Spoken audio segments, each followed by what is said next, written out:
qui avait une viande incroyable, mais à chaque fois il nous faisait ça et on picolait avec lui derrière. Donc de temps en temps, ça durait un peu plus longtemps que prévu. La fille de Johnny Hallyday vient de lâcher une confession qui secoue tout le showbiz français. Son mariage avec Raphaël Lancret-Javal, longtemps présenté comme un conte de fées, n'était en réalité qu'un champ de bataille émotionnel.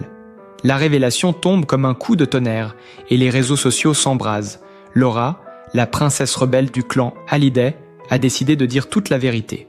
À 40 ans, celle que l'on surnomme la « fille du rock » porte encore en elle l'aura sauvage et indomptable de son père. Actrice, réalisatrice, muse des plus grands photographes, elle a toujours incarné une certaine idée de la liberté. Mais derrière l'image glamour et les tapis rouges se cachait une femme blessée, prisonnière d'un mariage qu'elle croyait indestructible. Raphaël Lancret-Javal, businessman séduisant et élégant, faisait rêver Paris avec son allure de gendre idéal. Ensemble, ils semblèrent former le couple parfait, symbole de stabilité et de réussite. Mais Laura vient de lever le voile. Infidélité, excès, soirées débridées, l'univers feutré de leur union était miné par les mensonges et les trahisons. J'ai cru à l'amour absolu, mais j'ai vécu dans l'ombre de ses dérives, confie-t-elle dans une interview qui fait déjà la une des magazines. Ces mots résonnent comme un cri de rage et de délivrance. La solitude, la douleur, l'impression de vivre avec un étranger. Laura raconte tout, sans filtre, et son récit a la puissance d'un uppercut émotionnel. La France entière réagit. Certains saluent son courage, d'autres s'interrogent sur les coulisses d'un mariage, de stars que l'on pensait à l'abri des scandales. Les chroniqueurs télé se déchaînent, les journalistes fouillent chaque détail. Les fans oscillent entre compassion et sidération. Laura Smet vient de rappeler au monde qu'elle n'est pas seulement la fille de Johnny, mais une femme qui refuse désormais de se taire. Et ce premier chapitre de ses révélations promet un feuilleton médiatique explosif. Et le séisme ne s'arrête pas là. À peine les confessions de Laura publiées, que Raphaël Lancret-Javal sort enfin de son silence. Son entourage tente de calmer le jeu, parlant d'une vision déformée par l'émotion. Mais lui ne dément rien. Il se contente d'un communiqué glacial où il évoque des erreurs de parcours et des moments d'égarement, des mots qui font exploser la presse et qui déclenchent une avalanche de commentaires sur les réseaux sociaux. Pour beaucoup, c'est l'aveu à demi-mot que Laura disait vrai. Et puis survient la deuxième déflagration. Plusieurs femmes de la haute société, jusque-là anonymes, sont rapidement identifiées comme faisant partie des aventures supposées de Raphaël. Une galeriste influente, une héritière connue des soirées parisiennes, même une actrice de cinéma en vogue sont citées dans les colonnes des magazines People. Certaines nient farouchement, d'autres gardent un silence pesant, ce qui alimente encore plus la rumeur.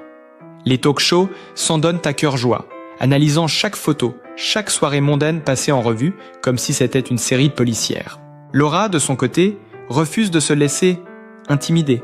Elle continue ses interviews, son regard fiévreux capté par les caméras, sa voix légèrement cassée mais ferme. Ce n'est pas une guerre de personnes, c'est ma vérité. Lâche-t-elle, comme pour signifier qu'elle ne recule plus.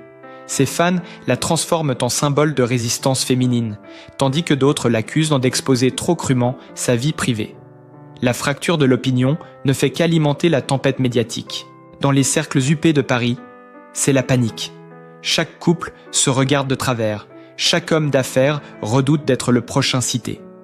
Les journaux révèlent des messages compromettants, des échanges privés qui viennent confirmer les soupçons. Les amis communs de Laura et Raphaël sont forcés de choisir leur camp. Certains se détournent, d'autres prennent publiquement position. Les caméras suivent Laura partout, capturant ses apparitions publiques comme des moments d'histoire. Chaque regard, chaque sourire devient viral. Les tabloïds parlent d'un nouveau chapitre, où l'ancienne victime se transforme en héroïne, prête à affronter son passé. Mais en coulisses, des rumeurs plus sombres se murmurent. De nouveaux documents, des preuves encore plus accablantes seraient sur le point d'être dévoilées, promettant un scandale d'une ampleur encore jamais vue dans le milieu très fermé de l'élite parisienne. Et puis, le coup de théâtre qui embrasse tout, un média d'investigation publie des captures d'écran de messages privés attribués à Raphaël, échangés avec l'une de ses supposées amantes. Les textos sont explicites, parfois tendres, parfois brûlants, et prouvent que la relation durait depuis des mois, peut-être des années. Le choc est total. Les chaînes d'infos en continu diffusent les extraits les plus sulfureux. Les plateaux télé se remplissent de spécialistes de la communication de crise, chacun tentant d'analyser ce désastre d'images en direct. Laura apprend la fuite en même temps que le public. Selon un proche, elle aurait éclaté en larmes avant de se reprendre, décidée à ne plus jamais être celle qui se cache. Quelques heures plus tard, elle publie une photo sur Instagram, un regard perçant, droit dans l'objectif, sans légende. L'image devient virale, des millions de likes, des milliers de commentaires de soutien, certains la comparant à une héroïne tragique, d'autres l'encourageant à tourner la page pour de bon. Raphaël, lui, est acculé. Son avocat menace de poursuite pour atteinte à la vie privée, mais le mal est fait. Des paparazzis le traquent, les flashs crépitent à chacune de ses sorties. Les réseaux sociaux se déchaînent, certains internautes mènent de véritables enquêtes collaboratives, retrouvant d'anciennes photos, des stories Instagram oubliées qui confirment les soupçons. Les belles du scandale, jusque-là discrètes, deviennent, malgré elles, des figures publiques.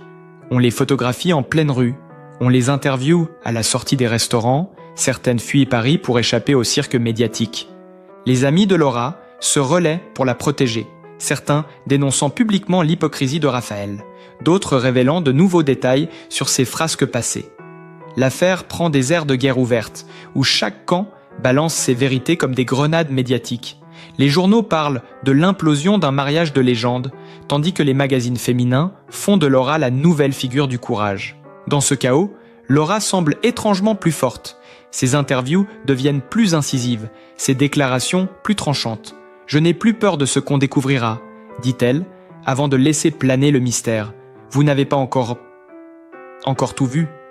Cette phrase, répétée en boucle sur les réseaux, devient un slogan, un avertissement, presque une menace voilée. Et tandis que l'opinion publique attend une réponse définitive de Raphaël, une rumeur de plus en plus insistante circule.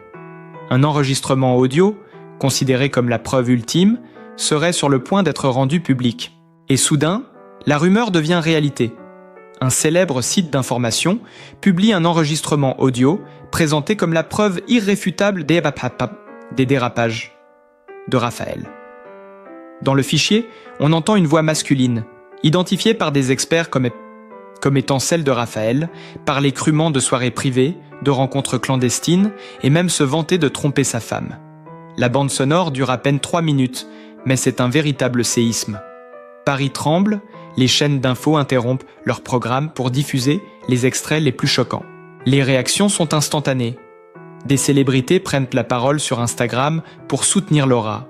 Des hashtags d'indignation inondent les réseaux sociaux et certains fans organisent de même des rassemblements spontanés devant les lieux iconiques associés au couple. Les plateaux télé deviennent des arènes. Journalistes, psychanalystes et avocats s'affrontent en direct pour décrypter chaque mot de l'enregistrement. Dans les salons feutrés de la haute société, c'est la panique générale. Des noms jusque-là inconnus du grand public apparaissent dans l'enquête parallèle menée par les médias. De nouveaux protagonistes surgissent, prêts à raconter leur part de l'histoire. Les dîners mondains se transforment en champs de bataille où chacun prend parti. Laura, elle, reste d'un calme impressionnant. Elle apparaît vêtue de noir à la sortie d'un tournage, tête haute, regard fixe, comme si elle venait de déclarer la guerre. Les photographes immortalisent la scène. Cette image devient virale, reprise par les journaux du monde entier avec des titres explosifs du type « La revanche de Laura Smet » ou « La fille du rock contre-attaque ». Raphaël, en revanche, disparaît des radars. Plus de sorties publiques, plus de déclarations. Son silence devient assourdissant et alimente toutes les hypothèses. Prépare-t-il une contre-attaque judiciaire ? Va-t-il enfin reconnaître les faits ? Ses partenaires professionnels commencent à se distancier, craignant l'effet boomerang sur leur propre réputation. Le climat devient électrique. Les rédactions annoncent de nouvelles révélations dans les jours à venir, promettant de dévoiler des documents exclusifs, peut-être des vidéos, susceptibles de faire basculer définitivement l'opinion publique. Les fans comptent les heures. Les commentateurs se préparent à un nouveau tsunami médiatique. Et au milieu de cette tempête, Laura poste un simple message sur ses réseaux. La vérité se rapproche. 3 mots qui résonnent comme une promesse et un avertissement, mettant tout le monde en état d'alerte. L'atmosphère est irrespirable. Chacun sait que l'explosion finale est imminente. L'affaire prend désormais une dimension internationale. Les journaux étrangers, de Londres à New York, se saisissent du scandale et parlent d'un drame conjugal digne d'un film hollywoodien. Les caméras se massent devant l'appartement parisien de Laura. Les photographes campent jour et nuit dans l'espoir de capturer le moindre geste. Chaque apparition devient un événement. Sa démarche, ses vêtements, son expression du visage sont disséqués, image par image. Pendant ce temps, les coulisses de l'affaire s'animent. Des proches de Raphaël commencent à parler sous couvert d'anonymat. Ils décrivent un homme dépassé, incapable de gérer la tornade qui l'a déclenchée. Certains vont plus loin, affirmant que d'autres enregistrements existent, encore plus accablants, et que leur diffusion pourrait détruire définitivement sa réputation. Cette perspective fait frémir le monde médiatique, qui se prépare déjà à l'impact d'un second séisme.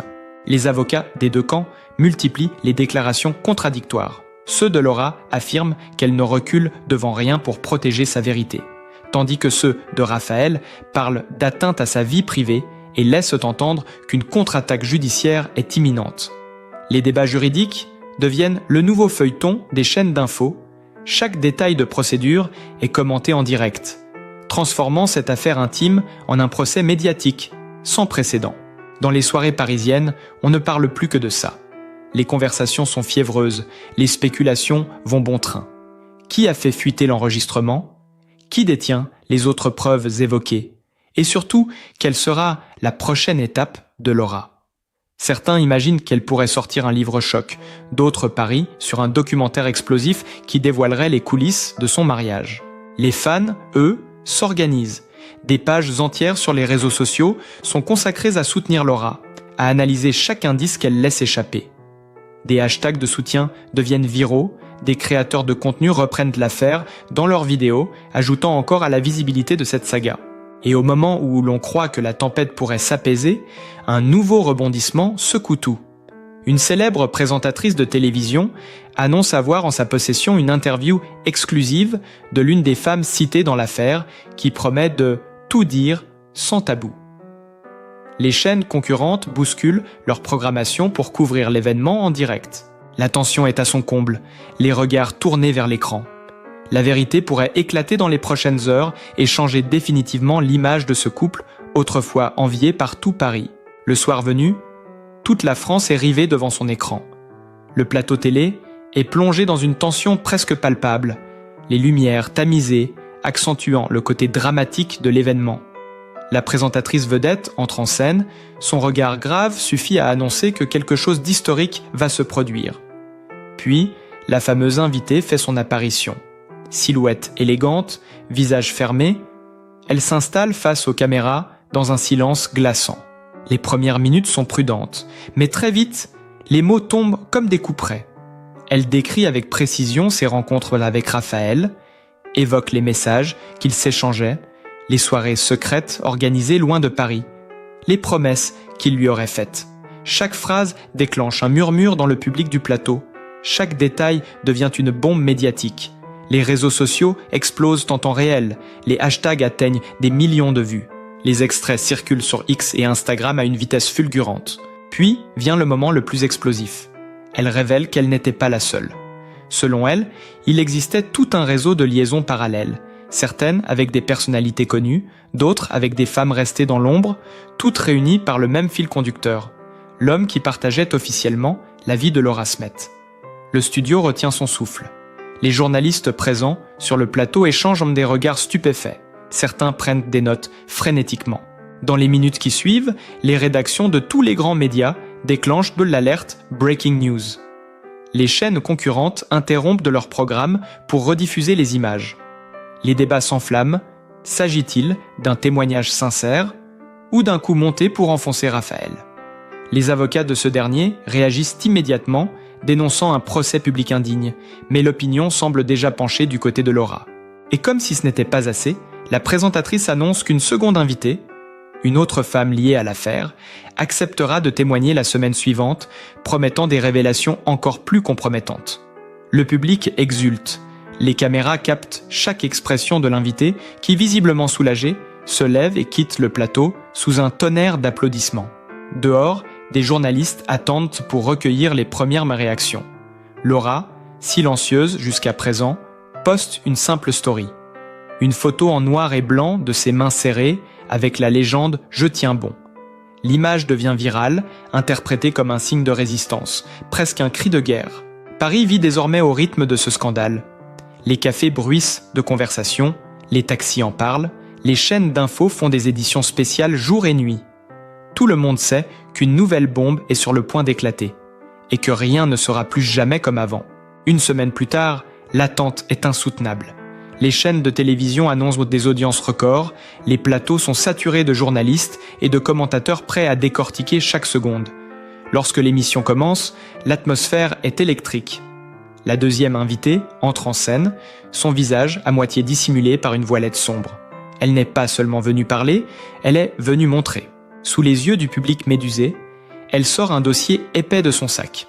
Dedans, des photos inédites, des échanges de mails, des captures d'écran de conversations intimes. Les caméras zooment sur les documents floutés, mais les titres des messages, les dates et certaines phrases suffisent à confirmer ce que Laura avait insinué depuis des mois. Le plateau devient un volcan. Les journalistes s'exclament, la présentatrice peine à garder le contrôle. L'invitée raconte, voix tremblante mais déterminée, comment elle a été séduite, comment elle a découvert qu'elle n'était pas la seule, et comment Raphaël aurait tenté d'acheter son silence lorsqu'elle a menacé de tout révéler. Les propos sont d'une violence inouïe et frappent l'opinion publique en plein cœur. Les réseaux sociaux atteignent un niveau de frénésie jamais vu. Des extraits de vidéos circulent en boucle, des influenceurs se filment en direct pour commenter, des artistes, écrivains et figures féministes publient des tribunes pour soutenir Laura. Dans la rue, des fresques éphémères apparaissent, représentant Laura comme une icône de la résistance. Raphaël, quant à lui, est introuvable. Les journalistes assiègent ses bureaux, ses collaborateurs refusent de répondre. Des rumeurs disent qu'il se serait réfugié à l'étranger pour échapper à la pression. Les journaux parlent désormais d'un effondrement total de son empire social et professionnel. Et puis, dans un nouveau rebondissement, un journaliste d'investigation révèle en direct qu'il possède des enregistrements vidéo susceptibles de montrer Raphaël lors de certaines de ses soirées secrètes. La salle explose, le public en studio se lève, certains crient, d'autres applaudissent. La présentatrice promet de diffuser les images dans une émission spéciale, transformant l'attente en un compte à rebours national. Laura reste silencieuse, mais ses proches la décrivent comme plus déterminée que jamais. Selon certaines sources, elle préparerait une déclaration officielle, peut-être la plus importante depuis le début de l'affaire. Le pays tout entier retient son souffle. Paris ne parle plus que de ça. Et l'impression générale, c'est que la tempête ne fait que commencer. Le soir de la diffusion, la France entière se fige. Les cafés ferment leurs portes plus tôt, les rues se vident. Tout le monde veut être témoin de ce moment historique. Sur le plateau, la tension est telle qu'on entendrait une mouche voler. La présentatrice annonce d'une voix grave « Ce que vous allez voir pourrait changer à jamais la perception de cette affaire ». Puis l'écran s'assombrit et la vidéo commence. Les premières images montrent Raphaël, filmé visiblement à son insu lors d'une soirée privée. On le voit rire, danser, puis s'éclipser dans une pièce isolée avec l'une des femmes déjà mentionnées. La vidéo, bien que partiellement floutée, ne laisse guère de place au doute. Les extraits suivants montrent des échanges encore plus compromettants. Cadeaux luxueux, promesses murmurées, phrases où il dénigre son mariage et se vante de « vivre sa meilleure vie ». Le plateau explose, les invités, choqués, réagissent en direct, certains peinent à trouver leurs mots. Les réseaux sociaux s'enflamment en temps réel, chaque séquence de la vidéo devient un mème, chaque phrase de Raphaël un sujet de débat. Des milliers de messages affluent en soutien à Laura, transformant l'émission en un événement planétaire. Des chaînes américaines, britanniques et italiennes reprennent le direct, traduisent les sous-titres et analysent les conséquences sur la réputation du businessman. Dans la rue, les réactions sont instantanées. Devant les écrans géants de la place de la République, des foules entières éclatent en applaudissements ou en huées à mesure que les images défilent. Les journalistes, postés devant l'appartement de Laura, filment l'attroupement qui scande son nom.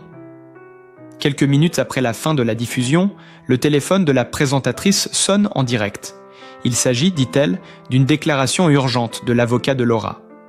La tension monte d'un cran. Le message est lu à l'antenne.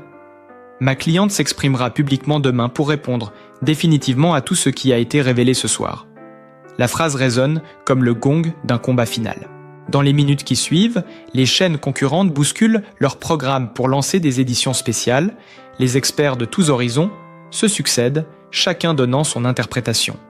Certains parlent de la fin d'une ère, d'autres de la naissance d'un symbole féministe contemporain. Et tandis que l'opinion publique se prépare à ce qui s'annonce comme le discours le plus attendu de l'année, un détail vient encore électriser l'atmosphère. Une source anonyme affirme qu'au cours de cette déclaration, Laura pourrait révéler un secret inédit concernant non seulement son mariage, mais aussi l'héritage du clan Hallyday. Les spéculations deviennent folles. Les rédactions travaillent jour et nuit pour tenter d'obtenir des fuites avant l'heure. Le pays entier semble retenir son souffle, dans l'attente de ce moment de vérité qui pourrait faire basculer l'histoire. Le lendemain matin, Paris se réveille sous haute tension.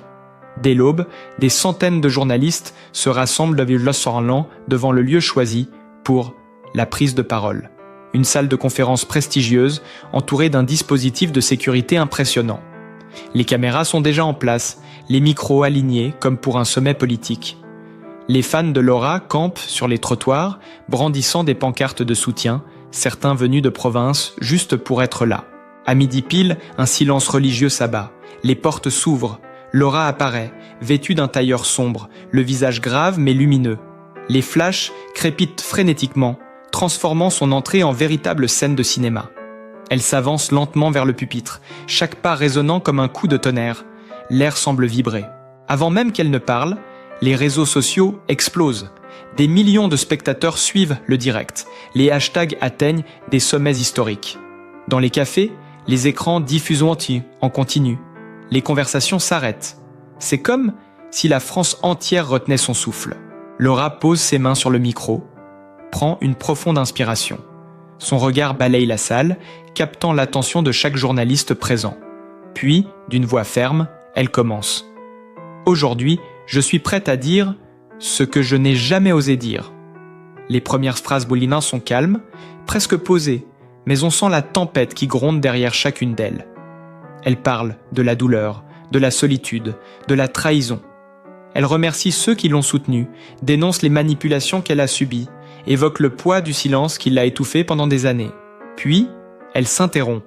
Le suspense devient insoutenable. Elle sort une enveloppe scellée de son sac et la pose devant elle. « Dans ce dossier, dit-elle, il y a des preuves que vous n'avez pas encore vues. Des preuves qui ne concernent pas seulement mon mariage, mais toute l'histoire de ma famille. » La salle explose de murmures. Certains journalistes se lèvent d'instinct. Les caméras zooment sur l'enveloppe comme si elle contenait un secret d'État. Laura fixe l'objectif de la caméra et ajoute « Je vais tout dévoiler, mais je veux que tout le monde entende ce que j'ai à dire. » Les producteurs de télévision se précipitent pour prolonger l'antenne en direct. Les chaînes internationales coupent leur programme pour diffuser l'événement en simultané. Au même moment, une rumeur commence à circuler sur les réseaux. Raphaël aurait quitté l'Europe dans la nuit, peut-être pour échapper au scandale grandissant. Certains affirment qu'il prépare un communiqué choc. L'atmosphère est irrespirable. Dans la salle, on peut entendre des respirations haletantes. Tout est prêt pour que Laura ouvre l'enveloppe. Laura saisit l'enveloppe d'un geste lent mais assuré. Les caméras zooment au maximum. Chaque mouvement est retransmis en direct dans des millions de foyers. La salle retient son souffle. Dans un silence total, elle déchire le seau et sort un épais dossier de documents, ainsi qu'une clé USB qu'elle brandit quelques secondes sous le faisceau des projecteurs. « Ce que vous allez voir aujourd'hui, annonce-t-elle d'une voix vibrante, n'est pas seulement l'histoire d'une femme trahie. C'est l'histoire d'un mensonge collectif qui a duré des années. » Un frisson parcourt l'assemblée. Les journalistes se penchent vers l'avant, prêts à noter chaque mot.